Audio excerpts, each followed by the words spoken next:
কখনো রাস্তাঘাটে চলার সময় এমন কি হয়েছে জীবনে একটুর জন্য বাচ্চা গেছেন? যাদের যাদের হয়েছে একটু হাত তোলেন। ও বারে সবার এবার হাত নামান। আচ্ছা একটুর জন্য বাঁচাটা কেমনে আবার শুনেন। আজকে মাহফিলটা শেষ করে আপনি রাস্তা দিয়ে যাচ্ছেন, 3-4 জন বন্ধু মিলে। আল্লাহ যে কখন কারে দয়া করে বলা যায় না, সেজন্য সবসময় মন পরিষ্কার রাখবেন।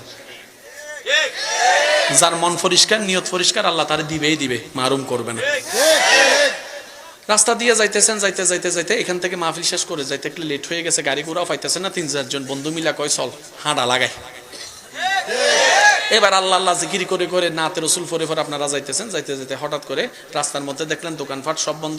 ওই খাম্বা ফিলারের পাশে একজন মুরব্বী দাঁড়ায় আছে, মা অথবা বাবা, একজন মুরব্বী। ওনারা দেখে জিজ্ঞেস করলেন, কিও বাবা এখানে দাঁড়ায় রয়েছেন কীর্ত?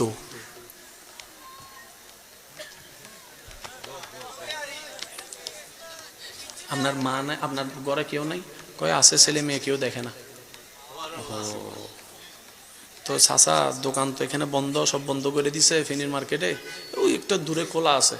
বাবা আমি তো হাঁটতে পারি না, কিন্তু খিদা লাগছে।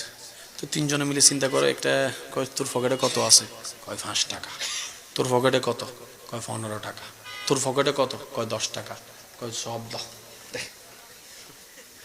একজনে দায়িত্ব নিয়ে করলো, দে। 2 জন দাঁড়াইছে, একজন গেছে, যে রুটি টরুটি যা পাইছে আনছে। এবার ক্ষুধার্ত একটা মানুষ যখন সামনে খাবার পায়,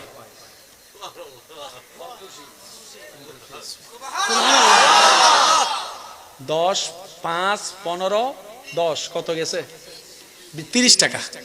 30 টাকা। কিন্তু 30 টাকায় যে হাসিটা আসছে, কোটি টাকা দিল আপনি সেই হাসিটা পাবেন না, পাবেন না। এবার দেখেন আল্লাহর কুদরত।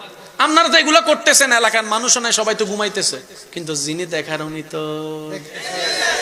3 জনে টং টং কইরা মুরব্বীরা খাওয়াইয়া ঠাওয়াইয়া কয় যাক একটা বালা কাজ করছি, মনটাও শান্তি লাগতেছে, কয় চল হাঁটা লাগাই আবার। এদিকে আল্লাহ ফেরেস্তারে ডাকতে, এ ফেরেস্তা এদিকে আয়।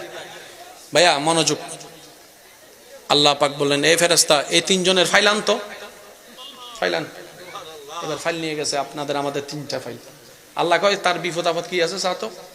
আল্লাহ আগামী কিছুদিন পরে ফেনীর বাজারে সে দাঁড়াইবো, মোবাইল চিপবো, খেয়াল করতো না, রাস্তা পারাইবো, আরেকটা গাড়ি এসে তারা 3 জনের এমন মারা মারবো, আধা মাইল দূরে যাইয়া পড়বো।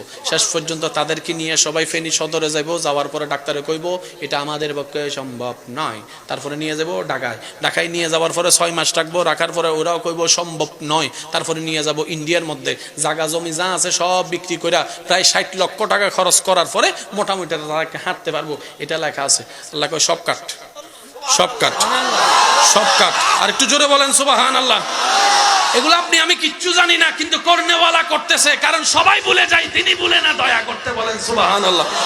আল্লাহ কয় সব কাট। আল্লাহ কাটমু মানে? আল্লাহ কয় আমি ইন্নাল্লাহু আলা কুল্লি শাইইন, যা মন চায় তা করব, কাট। সব কাটছে। আল্লাহ এখন কি লিখতাম? কয় এটার ঘুরে কয় একটুখানি লাগাই দে, একটুখানি, যেন আমার বান্দা বুঝতে পারে আমি তারে বাঁচাইছি, এটাই যেন বুঝতে পারে, একটুখানি লাগাই দে। কেন? as-sadaqatu taraddul bala।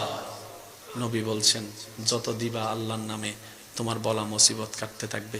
খরচ করছেন 30 লাখ টাকা, 30 টাকা আল্লাহ আপনারে বাঁচাই দিছে 60 লক্ষ টাকা। লাভ না লস সেটা আপনি হিসাব করে দেখেন। ইনভেস্ট করছেন 30 টাকা, পাইছেন 60 লক্ষ টাকা। আছে টাকার কথা বাদ দেন, এতদিন যে হসপিটালে থাকতেন,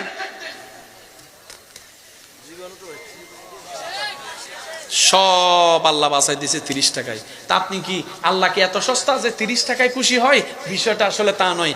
আপনি আল্লাহর বান্দাকে খুশি করেছেন, বান্দা খুশি হওয়াতে আল্লাহ খুশি হয়েছে।